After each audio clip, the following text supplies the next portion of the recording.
नमस्कार, मैं हिमांशु और आप देख रहे हैं टारगेट विथ हिमांशु। नई शिक्षक भर्ती और यूपीटीटी को ध्यान में रखकर अंग्रेजी हम सभी पढ़ रहे हैं। 9वीं वीडियो है यह। इसके पहले नाउन, प्रोनाउन, वर्ब, एडवर्ब और एडजेक्टिव पर हमने चर्चा की है और एडजेक्टिव के डिग्री पर हम आज फिर से चर्चा करने वाले हैं। अगर आप पहली बार एडजेक्टिव के बारे में पढ़ने जा रहे हैं तो एक बात समझ लीजिए कि नाउन या प्रोनाउन के बारे में कुछ बताने वाला, उनकी विशेषताओं को बताने वाला शब्द एडजेक्टिव होता है। जैसे मैंने कहा कि राम इज स्मॉल, राम छोटा है। राम इज स्मॉल बॉय, ये भी हो सकता है एक छोटा लड़का है। तो लड़के के बारे में बताया जा रहा है कि कैसा है, छोटा। तो ये एक एडजेक्टिव हुआ, ठीक है। अब देखिए डिग्री क्या चीज़ है। मात्रा आप समझ लीजिए, एक प्रकार से मैं यहाँ पर समझाने का प्रयास कर रहा हूँ, समझने पर जोर दीजिएगा। जैसे आप, चलिए मैं आपके सामने एक लकीर खींच रहा हूँ। ये बहुत बड़ी नहीं है, यह छोटा है, ठीक है। मैं आपसे पूछूं कि यह लकीर छोटी है या बड़ी, तो इस लकीर को आप देखकर कहेंगे यह छोटी है। अब मैंने कह दिया कि ये लकीर बताइए, ठीक है। तो 1 और 2, ठीक है। लकीर 1 को देखिए और लकीर 2 को देखिए। मैं आपसे पूछूं लकीर 1 के बारे में बताओ, तो आप कहेंगे सर लकीर 1 छोटी है, फिर से छोटी है।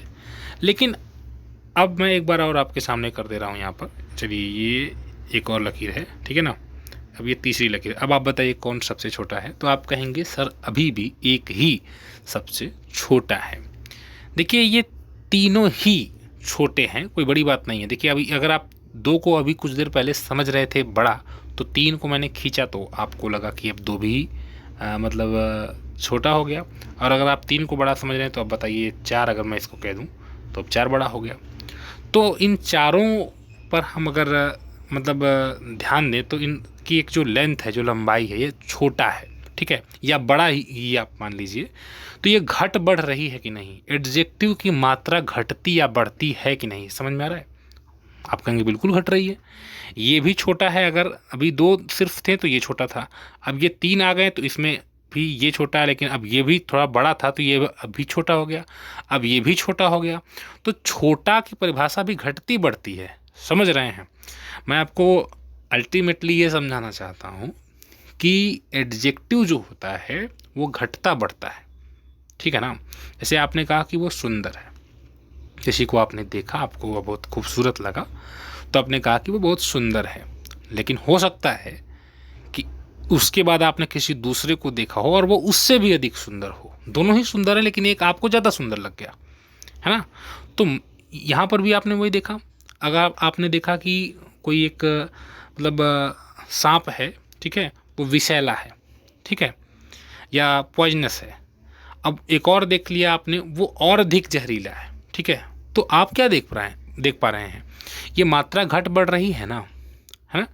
तो जैसे अब मैं आपके सामने एक और कोई एग्जांपल लेता हूँ। जैसे मान लीजिए मैंने एक स्टिक रखा है, ठीक है ना। तो ये स्टिक मतलब मैंने बांध के रखा है। यहाँ पर मैंने मान के चलिए 2 स्टिक को कंबाइन कर दिया, बांध दिया। तो इसको आप बहुत मजबूत तो नहीं कहेंगे, 2 स्टिक है या 3 स्टिक है तो। और मैंने इसको अब यहाँ पर क्या कर दिया, 2 स्टिक बांध दिया। बताइए, तो अभी भी दोनों कमज़ोर ही हैं, दोनों कमज़ोर है। मैं पूछूं आपसे कौन ज़्यादा कमज़ोर है, कौन कम कमज़ोर है, तो कहेंगे देखिए इसमें आपने 3-4 बांधा है ये वाला, तो ये थोड़ा मतलब इसकी तुलना में ये वाला जो 1 है और ये 2 है, तो 1 की तुलना में 2 वाला तो अधिक मजबूत है, 1 वाला ज़्यादा कमज़ोर है। तो ज़्यादा क्या हुआ, कमज़ोर, कमज़ोर ज़्यादा हुआ ना। अभी आपने देखा कि छोटा है, आपने कहा कि देखिए 1 भी छोटा है, ये दोनों छोटे हैं, लेकिन ये वाला ज़्यादा छोटा है, ज़्यादा छोटा है। अब देखिए ये भी छोटा है, ये एक अभी भी सबसे ज़्यादा छोटा है। तो मैं वही कह रहा हूँ कि एडजेक्टिव्स पर आप ध्यान दे रहे हैं, ये घटते बढ़ते हैं। और तुलनात्मक रूप से आप देख पा रहे हैं, तो कभी 2 के बीच आपको निर्धारित करना है कि कौन छोटा कौन बड़ा, यानी एडजेक्टिव पर चर्चा 2 के बीच हो रही है, 2 में से आप सेलेक्ट कर रहे हैं, और कभी 2 से अधिक में सेलेक्ट कर रहे हैं। तो जब 2 में चर्चा हो तो वो होती है एडजेक्टिव की कंपैरेटिव डिग्री। क्या होती है, कंपैरेटिव डिग्री, ठीक है। जैसा कि मैंने पॉइंट 2 पर यहाँ पर मेंशन किया है, कंपैरेटिव डिग्री। देख रहे हैं, जब 2 में गुणों की चर्चा हो, जब 2 नाउन के गुणों की चर्चा हो और किसी एक पर आप मतलब बात कर रहे हो, ठीक है।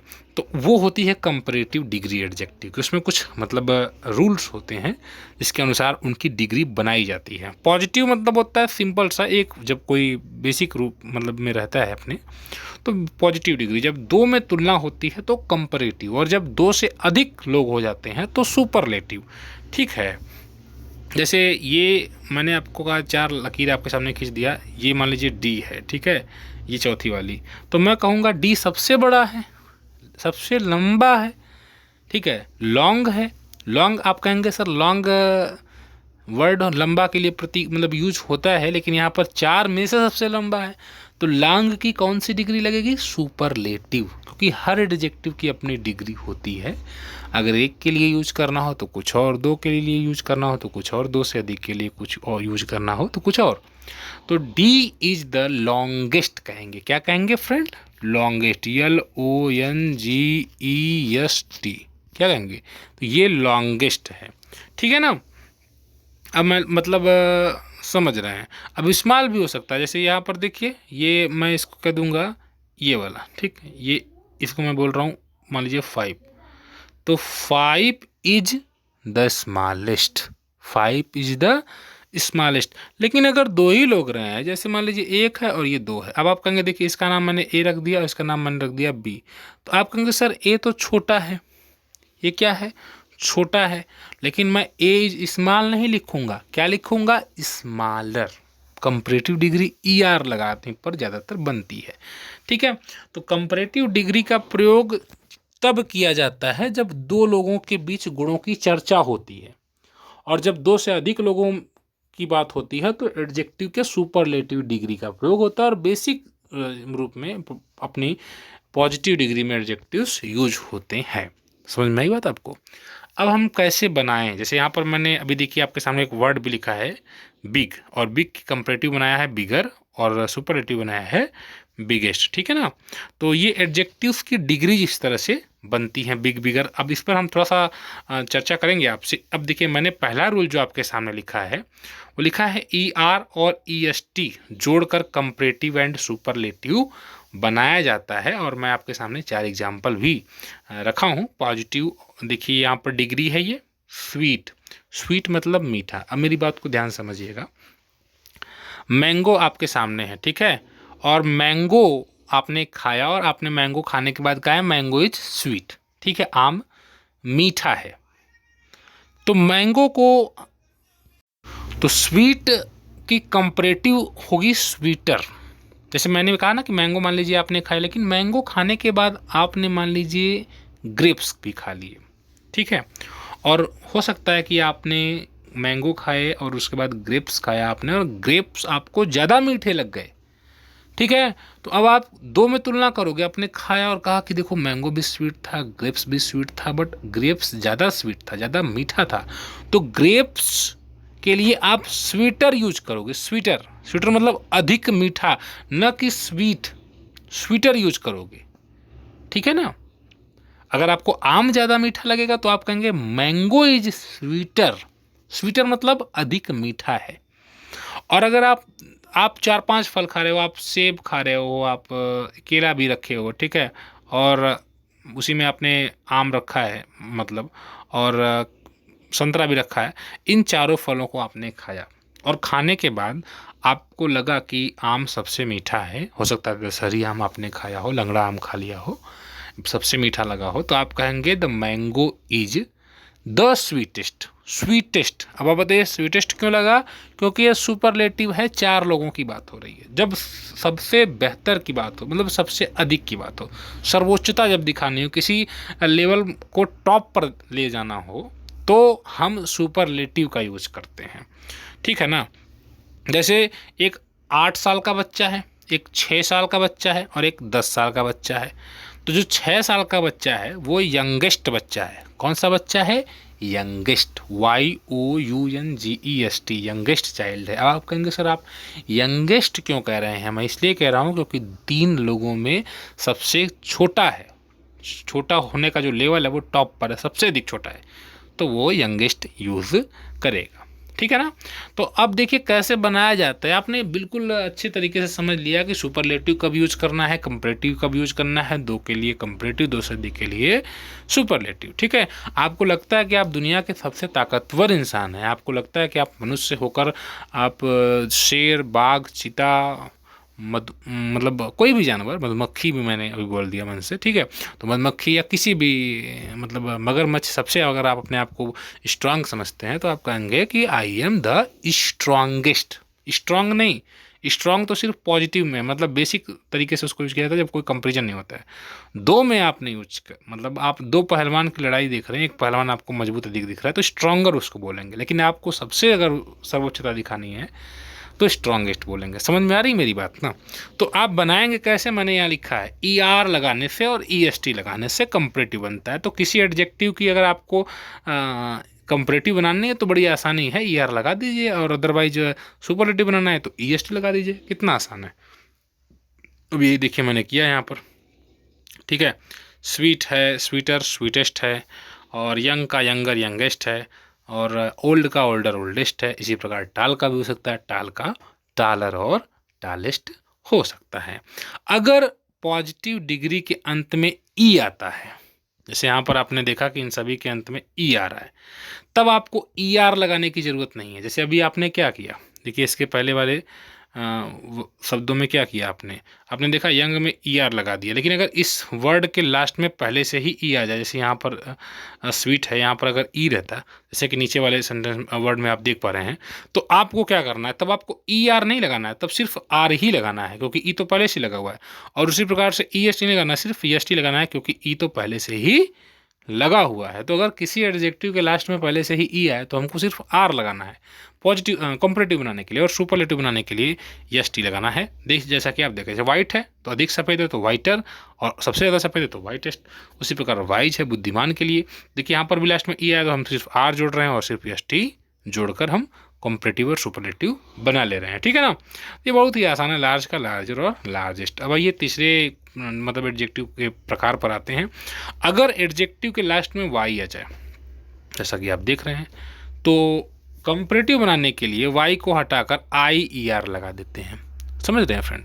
जैसे कोई क्वेश्चन आपको ज़्यादा आसान लग रहा है तो आप कहेंगे, दो क्वेश्चंस की तुलना में आपने किसी को कहा ईजियर, ये ज़्यादा आसान है, तो आप ईजियर का यूज करेंगे क्योंकि दो की आप कंपेरिजन कर रहे हैं, और ईजियर का ई ए एस, वाई को हटाकर आई ई आर लगाएंगे। तो अगर पॉजिटिव डिग्री के अंत में वाई आता है, जैसा कि यहाँ पर आ रहा है, तो कंपैरेटिव बनाने के लिए वाई को हटाकर आई ई आर लगा देते हैं। और अगर वाई अगर हमको सुपरलेटिव बनाना है तो वाई को हटाकर आई ई एस टी लगा देते हैं, जैसा कि आप यहाँ पर देख पा रहे हैं। हैवी का देखिए हैवियर और हैवीएस्ट मतलब बनाकर हम कंपैरेटिव और सुपरलेटिव बना रहे हैं, ठीक है ना। अब आते हैं अगले नियम पर। अगर पॉजिटिव के अंत में वावेल और कॉन्सोनेंट आ जाए, एक वावेल और एक कॉन्सोनेंट, जैसा कि यहाँ पर ई और फिर टी, आई और फिर जी, ए और टी, तो अगर पॉजिटिव डिग्री के अंत में एक वावेल और एक कॉन्सोनेंट आ जाता है तो कंपैरेटिव बनाते समय लास्ट का वावेल डबल हो जाता है। समझ में आई बात, ठीक है। समझिएगा बात को। जैसे मैं एक सेंटेंस फिर से लिख रहा हूँ, वर्ड लिख रहा हूँ, THIN। तो अब देखिए इसके लास्ट में क्या है, यन एक कॉन्सोनेंट है, और उसके पहले क्या है, आई है, क्या है, वावेल। तो ये रूल जो कहता है कि अगर किसी एडजेक्टिव के लास्ट में एक वावेल और एक कॉन्सोनेंट आए तो ये डबल हो जाता है, यन ईयर, ठीक है। तो ये देखिए यन को मैंने डबल कर दिया, थिनर, सिर्फ लास्ट का कॉन्सोनेंट डबल होगा। जैसे कि यहाँ पर आप देख पा रहे हैं टी डबल हो रहा है, देखिए यहाँ पर, यहाँ टी है तो यहाँ पर डबल टी हो गया, यहाँ बी है तो डबल जी हो गया, यहाँ टी है तो डबल टी हो गया, और सेम यहाँ पर भी होगा, ई एस टी लगेगा और लेटर जो है लास्ट का जो कॉन्सोनेंट है वो डबल हो जाएगा। इन सब को आप नोट डाउन करिएगा, बहुत इंपॉर्टेंट है। अगर आप पहली बार इस चैनल पर आए तो सब्सक्राइब भी करिएगा और फ्रेंड्स तक वीडियो को शेयर करिएगा, ठीक है, ताकि सभी लोग मतलब फ़ायदा ले सके। और अगले वर्ड पर आते हैं, अगले नियम पर आते हैं। टू सिलेबल, कभी कभी एक ऐसे शब्द होते हैं जिनको हम एक बार में नहीं बोल पाते। मैं शुद्ध भाषा में आपको समझा रहा हूँ कि आपके दिमाग में समझ में आ जाए। जैसे ब्यूटीफुल को आप अभी मैंने बोला ये फैट, तो आप फैट बोलिए, फैट, मेरे साथ बोलिए फैट। बिग, वेट, क्या आपकी ज़ुबान कहीं रुक रही है? नहीं। तो ये आपका वन सिलेबल वर्ड है, लेकिन यहाँ पर इन सभी शब्दों को बोलने में आपकी ज़ुबान एक दो बार हाल्ट लेगी, रुकेगी। देखिए जैसे आपने बोला ब्यूटीफुल, तो ब्यू पे हल्का सा स्टॉप आ रहा है, टी पर स्टॉप आ रहा है, ब्यूटीफुल। एक ही आप कैसे बोलते हो, क्या आप ये बोलते हो यू आर ब्यूटीफुल? नहीं, ब्यूटीफुल, ब्यूटी बोल के हल्का सा स्टॉप आता है, हाल्ट लेते हो फुल। तो ऐसे वर्ड अगर आए, ये 2 सिलेबल वर्ड हो गया जहां पर आपको बीच बीच में हल्का सा हॉल्ट लेना पड़ता है। आप समझ रहे हो? जैसे मैंने बोला यूजफुल, तो आप ऐसे नहीं बोलते हो यूजफुल, ऐसे नहीं बोलते हो, आप बोलते हो यूजफुल। यूज बोलकर स्टॉप ले रहे हो कि नहीं ले रहे हो? डिफिकल्ट, डिफिकल्ट, डिफी पर हल्का सा स्टॉप ले रहे हो ना, डिफिकल्ट, ये 2 सिलेबल वर्ड है। जब कभी 3-3 बार स्टॉप लेना पड़ जाए, इंटेलिजेंट, जैसे मैंने एक वर्ड बोला तो इन पर हल्का सा स्टॉप, टेलीजेंट, तो ये 3 सिलेबल वर्ड हो गया। इंटेलिजेंट होता है, ब्यूटीफुल होता है। आप ऐसे नहीं बोलते हो इंटेलिजेंट, ब्यूटीफुल, नहीं, केयरलेस नहीं, केयरलेस। तो ये 2 बार आप इसको बोल रहे हो 2 बार में। तो इस प्रकार के अगर वर्ड आ जाएं जो 2 सिलेबल हो, 3 सिलेबल हो, तो उनकी कंपैरेटिव बनाने के लिए सीधे मोर लगा देते हैं उनके आगे। जैसे डिफिकल्ट तो मोर डिफिकल्ट, 2 क्वेश्चन सॉल्व किया, दूसरा वाला ज़्यादा कठिन था तो इट वॉज मोर डिफिकल्ट। ठीक है, तो अगर कंपैरेटिव आपको बनाना है ऐसे केसेस में तो आपको मोर लगाकर कंपैरेटिव और मोस्ट लगाकर सुपरलेटिव बनाना पड़ेगा। समझ में आई बात? जैसे यूजफुल है तो देखिए आपने यूजफुल का कैसे बन रहा है, मोर यूजफुल और मोस्ट यूजफुल। उसी प्रकार केयरलेस है तो केयरलेस का भी देखिए, ये भी 2 सिलेबल वर्ड है। तो आप देखोगे ना, जब वर्ड आपके सामने आएगा तो अब वो केयरलेस का किसी और तरीके से बना देगा तो आप नहीं मतलब उसको मानोगे, आप कहोगे ये 2 सिलेबल वर्ड है तो हम मोर और मोस्ट लगाकर कंपैरेटिव और सुपरलेटिव बनाएंगे। ठीक है, तो ये बेसिक रूल्स तो जो आपको जानने जरूरी थे। इसके अलावा कुछ ऐसे भी वर्ड्स हैं जो स्पेशल कंडीशंस के थ्रू मतलब उनका अपना होता है, वो उसी के अनुसार वो बनते हैं, उनका कोई नियम नहीं होता है। इनको भी आपके सामने मैंने लिख दिया है, इसको भी याद कर लीजिएगा। पॉजिटिव, कंपैरेटिव और सुपरलेटिव ये डिग्रीज हैं एडजेक्टिव्स की, इसी प्रकार एडवर्ब की भी डिग्रीज होती हैं, उस पर भी हम चर्चा करेंगे। लेकिन ये वीडियो कैसी लगी, क्या आपको ये समझ में आया? अगर समझ में आया तो काइंडली अपना कमेंट करिए, बहुमूल्य वो कमेंट होता है कि ये चीज़ें आपको समझ में आ रही हैं और पढ़ाने का तरीका ये कैसा लग रहा है। और ये सारी चीज़ें आप शेयर किया करिए, वीडियो देखते हैं तो अपना विचार ज़रूर हमसे साझा किया करिए और अधिक से अधिक लोगों तक काइंडली वीडियोज़ को शेयर किया करिए। और आप अपने साथ के जो भी मित्र हैं, जो मतलब फ्रेंड्स हैं, जो इंग्लिश पढ़ने के शौकीन हैं, भले ही वो तैयारी करें ना करें, उन तक भी वीडियो पहुँचा दिया करिए ताकि हमारी भी मदद हो और आप खुद भी सभी की मदद कर सकें। फिलहाल जो नई शिक्षक भर्ती है उस पर फोकस करना है और आपका अगर रिस्पॉन्स अच्छा रहेगा, वीडियोज़ को लोग देखेंगे तो निश्चित रूप से हर सब्जेक्ट को बढ़िया तरीके से पढ़ाया जा सकता है। मिलते हैं फिर नेक्स्ट वीडियो में। Good bye.